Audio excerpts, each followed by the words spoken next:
اتنا ایمان مضبوط ہو کہ ہر وقت اس کے لیے انسان تیار رہے. تو مجھے بتائیں اس کامیابی کو حاصل کرنے کے لیے، اس تک جانے کے لیے کیا کرنا چاہیے ہمیں؟ بگ جاب ہے ہمیں دی اللہ نے. اس کے لیے تو بہت عمل چاہیے، بہت بڑی بڑی تہجد چاہیے، صیام اور قیام چاہیے، پاکی زندگی چاہیے، متقی ہونا چاہیے، مجاہد ہونا چاہیے.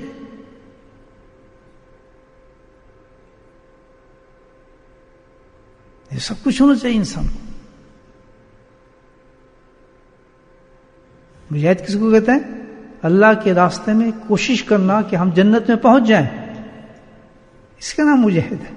کوئی اور مقصد نہیں ہے اس کا، کہ اللہ کے راستے میں ہم کوشش کرتے ہوئے کہاں پہنچ جائیں؟ جنت میں پہنچ جائیں. مجاہدہ کرنے والوں کیا کہتے ہیں؟ مجاہد. اس چیز کا مجاہدہ آدمی کر رہا ہے، اور غلط معنی میں نہیں ہے لفظ. تو یہ تو ایک قسم کی چیز ہے ہمارے سامنے. تو بتائیں کتنے بڑے عمل چاہیں گے؟ لیکن سبحان اللہ، اللہ کی رحمت دیکھیے، اس امت پہ اللہ کا فضل دیکھیے کہ کوئی اتنے بڑے سفر کے لیے جہاں نعرہ پڑے گا کہ یہ کامیاب ہو گیا انسان اور جنت میں ہم بیٹھ جائیں، اس سارے منازل کو طے کرنے کے لیے جیسے میں نے بتایا اتنی آسانی سے ہو جائے، موت بھی، قبر بھی، حشر بھی، کتنے بڑے بڑے امتحان ہیں، گزرتا ہو نکل جائے. کیسی زندگی چاہیے؟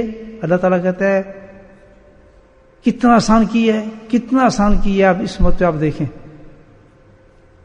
اللہ اکبر، کہ ہزاروں راستے کھول دیے اللہ پاک نے ہمارے لیے اس کو حاصل کرنے کے لیے. ایک نہیں ہے، ہزاروں راستے کھول دیے ہیں. ان ہزاروں راستوں پہ اللہ تعالیٰ نے اس کو مختصر کیا ہے. آپ غور کریں کیا کہ صرف کوئی انسان بھی ایمان والا، سنیں آپ اپنی کمزوری دیکھیں، ایمان والا مرد اور عورت میں کوئی انسان بھی اللہ تعالیٰ کہتا ہے کوئی انسان بھی صرف اور صرف ایک نیکی ایسی لے آئے جو مجھے پسند ہے، میں اسے کامیاب کروں. بولے سبحان اللہ. بتاؤ کہاں میں تہجد پڑھوں، کہاں ہے کہ میں نمازیں دیکھوں گا، کہاں ہے میں تمہاری یہ چیز دیکھوں گا، کہاں ہے میں فلاں دیکھوں. نہیں کرتا. ایک نیکی لیا اللہ تعالیٰ کہتا ہے ایک نیکی، پر مجھے پسند ہو تیری وہ نیکی. سبحان اللہ. یہ سبق کیا دے رہا ہے ہمیں؟ مجھے بتایا کہ بھائی اگر ہم بڑے کچھ نہیں کر سکتے لیکن زندگی ایسے گزارے مومن کہ ہر کام جو موقع مل جائے اس کو نیکی کرنے کا اس کو ایسا بنا دے کہ بھائی اس سے میری بخشش ہو جائے. کس کا بائی پاس کرے ہی نہ کسی چیز کو. جب اس نے شرطیں لگا دی کہ تو مجھے راضی کر دے، میں راضی ہو جاؤں تیرے ایک فیل سے، ایک نیکی سے، جنت کھل گئی تیرے لیے. نیکی کیسی؟ اللہ ہو. کتنی بڑی نیکی چاہیے، کتنا بڑا عمل چاہیے اس کے لیے آپ سوچیں. چل رہے ہیں آپ راستے میں جا رہے ہیں، دل میں آیا دیکھا آپ نے کوئی چیز ڈلا پڑا ہے، کوئی کسی بھی انسان کے لیے مومن کسی انسان کو تکلیف دے گا، کوئی آپ کو نہیں دیکھ رہا، کوئی موجود نہیں ہے، اس انسانیت کا آپ نے خیال کیا کہ اس انسان کی ٹھوکر نہ لگ جائے، چونکہ سے آپ نے اٹھا کے اس ڈلے کو ایک طرف رکھ دیا. اعلان ہوتا ہے آسمان سے، اسی وقت اعلان ہوگا کہ 10,000 نیکیاں اس کی لکھتی جائیں. یہ فضائل کی حدیث سنا رہا ہوں. کتنی؟ 10,000 نیکیاں لکھتی جائیں، اور اس میں 10,000 نیکیوں کی اتنی قیمت ہوگی کہ ساری نیکیوں کی ضرورت نہیں ہوگی جنت میں جانے کے لیے. اللہ تعالیٰ کہ اس میں سے ایک نیکی کافی ہے جنت میں جانے کے لیے. باقی جو 9,000 نیکی ہوں گی 10 سے، وہ ساری کے سارے درجات بلند ہوں گے اس کے ساتھ.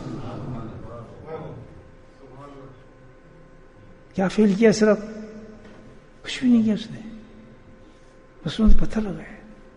اللہ اکبر. چل رہے ہیں آپ راستے میں، کوئی شخص آ گیا، آپ نے پوچھا کون ہے، ہندو ہے، سکھ ہے، عیسائی ہے، کیا ہے تیرا مذہب؟ کچھ نہیں. بھائی صاحب بات سنیں جی، کبھی آپ راستہ بھٹک کے دیکھیں کتنا تکلیف ہوتی ہے آدمی کو. موٹر وے پہ آپ گھوم جائیں گے، جلدی آپ نے جانا ہے، راستہ بھول گیا، ہوتی تکلیف. تو کوئی آدمی آپ کو دیکھ لیتا ہے، رک جاتا ہے، اپنی گاڑی کو روکتا ہے، سائڈ پہ لے جاتا ہے، سر کیوں پریشان ہے, کیا بات ہے؟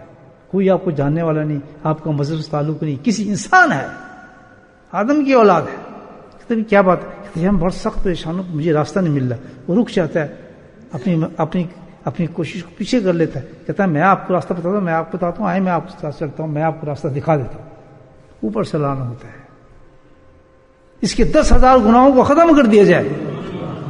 10 لاکھ گناہوں کو ختم کر دو, 10 لاکھ اس کی نیکی لکھ دو, اور یہ جنت میں چلا گیا, اور جنت 10 لاکھ اس کے درجات کو بلند کر دو.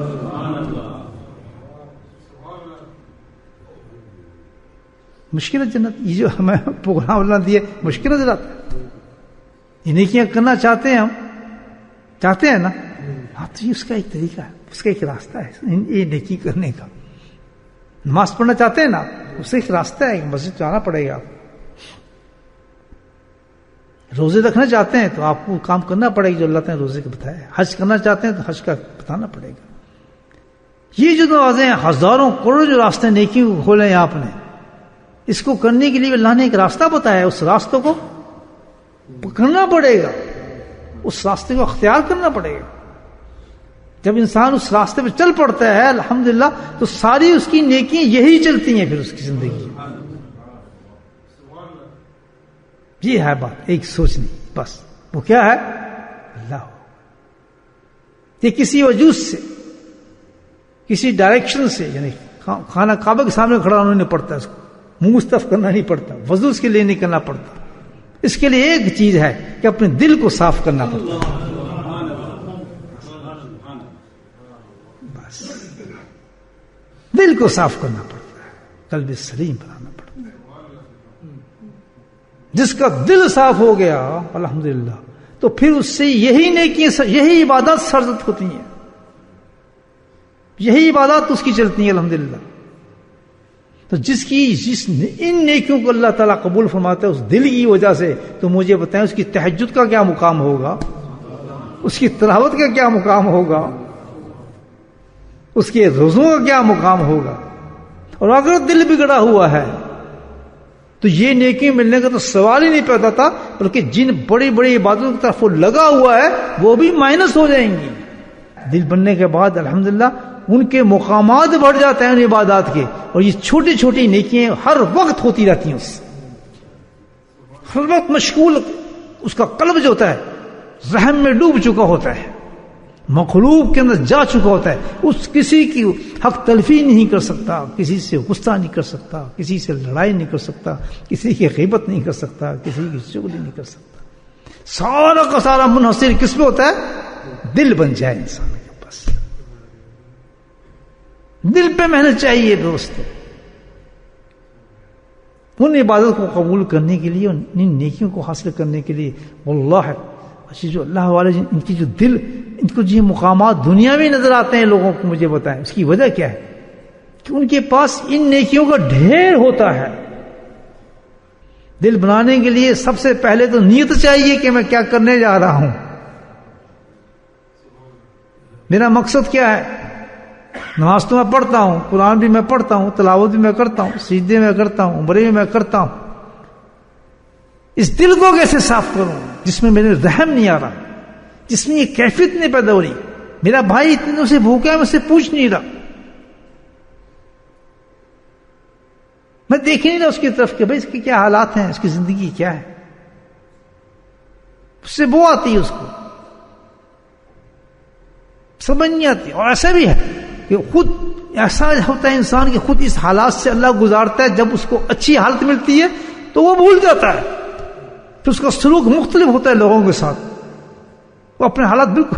یہ قرآن بتاتا ہے اس کو, میرے بھائی وہ اونچ نیچ آتی ہے, اور یہ جو اللہ تعالیٰ سے حالات پیدا کرتا ہے یہ تو اس کو جگاتا ہے کہ جب تیرے ساتھ یہ حالات ہوں تو تو نے زندگی اب ایسی گزارنی ہے جیسے اللہ نے تجھے سہارا دیا, تو بھی ایسی سہارا دینا اس کو. جب بھی انسان کسی اللہ والے کے پاس جائے تو دل کو لے کر جائے, دل کو بنائے اور دل ہی کو پیش کرے. سبحان اللہ. وجود کو نہیں چاہیے 1000 وجود بنا لیں, داڑیاں رکھ لیں, امامے مان لیں, صافے پہن لیں, یہ پڑھ لیں, اس سے کام نہیں چلتا. دل کی طرف توجہ رکھیں کہ دل میرا بن رہا ہے یا نہیں بن رہا, کہ اس ذکر سے میرا دل بدلا ہے یا نہیں بدلا. اس کی کیفیات چینج ہوئی ہیں نہیں ہوئی ہیں، تعدادوں کو نہ دیکھیں. جب تک دل وہ نہ بن جائے جو اللہ چاہتا ہے، قلب سلیم جس میں محبت امڑنے لگے مخلوق کی طرف، اپنی ہر چیز سے زیادہ لوگوں کی طرف اس سے توجہ ہو جائے، رحم دل اتنا ہو جائے کہ معافی کرنے میں اس کو لطف آئے بجائے بدلہ لینے کی. سبحان اللہ. کیا نہیں بتا لیں کہ جو یہ نہیں ہوتا کہ جو تجھے ملے تو تو اس سے مل، نہیں، جو تجھے توڑے اس سے جوڑ.